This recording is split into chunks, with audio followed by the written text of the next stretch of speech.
बड़ी खबर देते हैं, शिंदे के बागी होने से शिवसेना की मुश्किलें यहां पर बढ़ती हुई दिखाई दे रही है। शिवसेना के 55 में से 30 विधायक शिंदे के पास हैं। 30 शिवसेना के विधायक शिंदे के पास इस वक्त सूरत के होटल में ही मौजूद हैं। बीजेपी के भी नेता वहां पर मौजूद हैं उसी होटल में। ये जानकारी गोपी भांगर दे रही थी हमारी संवाददाता। 2 निर्दलीय विधायक वहां पर बैठे हुए हैं।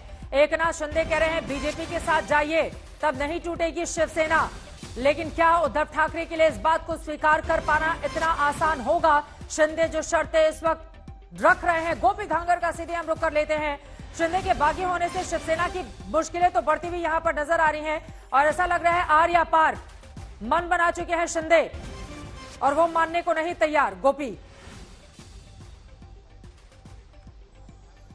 बिल्कुल चित्रा, यही लग रहा है क्योंकि जिस तरीके से शिंदे ने महाराष्ट्र के मुख्यमंत्री उद्धव ठाकरे से बातचीत की है, उससे तो यही लग रहा है कि अब उन्होंने मन बना लिया है कि या तो आर रहेंगे या तो पार। क्योंकि जिस तरीके से उन्होंने ट्वीट भी किया था, वो ट्वीट काफी सिंबॉलिक था और उन्होंने बाला साहब ठाकरे का जिक्र करते हुए हिंदुत्व की बात कही थी। तो जिस तरीके से शिवसेना पिछले लगातार जब से सत्ता में है तब से लगातार ये कह रही थी कि हिंदुत्व बीजेपी के सामने जिस तरीके से उनके हिंदुत्व और खुद के हिंदुत्व को, शिवसेना के हिंदुत्व को वो प्रूव कर रही थी, तो वैसे में अब सवाल यहाँ पे ये भी खड़ा होता है कि मुख्यमंत्री तक को उन्होंने कह दिया है या तो बीजेपी के साथ रहिए या फिर जो बगावत के सुर है वो और चलते रहेंगे। तो वैसे में अब शिवसेना को फैसला लेना है, उद्धव ठाकरे क्या फैसला लेते हैं उस पे सारी चीज अब डिपेंडेड है। हालांकि जो शिंदे है, शिंदे के साथ जो 32 विधायक है जिसमें 30 शिवसेना के विधायक है और 2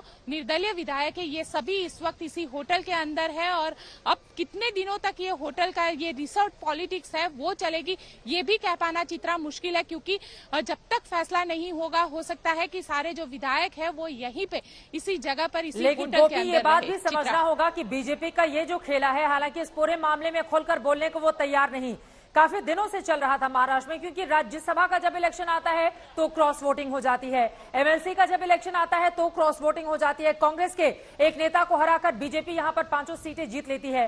तो ये कवायद काफी दिनों से चल रही थी। एकनाथ शिंदे क्या मोहरे के रूप में सामने आएगा और बीजेपी के नेता काफी लंबे वक्त से उनके साथ थे, क्योंकि कुछ दिन पहले अयोध्या उनका आना हुआ था। हालांकि अयोध्या में खुलकर उन्होंने महाराष्ट्र की सियासत को लेकर कोई बातचीत नहीं की थी, लेकिन क्या खिचड़ी बीजेपी और शिंदे के बीच काफी पहले से ही पक रही थी? हिंदुत्व के मुद्दे पर पहले से ही बीजेपी की निगाह थी कि शिवसेना बीजेपी के साथ आए और उन लोगों को छोड़े जिसके साथ अभी गठबंधन की सरकार है। बिल्कुल चित्रा, देखिए खिचड़ी पिछले कई दिनों से चल रही थी, इस तरीके का जरूर लग रहा है। क्योंकि जिस तरीके से कल अचानक ही सीआर पाटिल ने अपने सारे प्रोग्राम को, आज के जो सारे प्रोग्राम थे सुबह के, वो सारे योगा दिन के प्रोग्राम कैंसिल करके सीधा सूरत पहुंच गए। सूरत में सारा इंतजाम कर दिया और वापस वही 10 बजे से जो उनका गांधीनगर के अंदर कार्यक्रम था उसी कार्यक्रम में वो शामिल हो गए।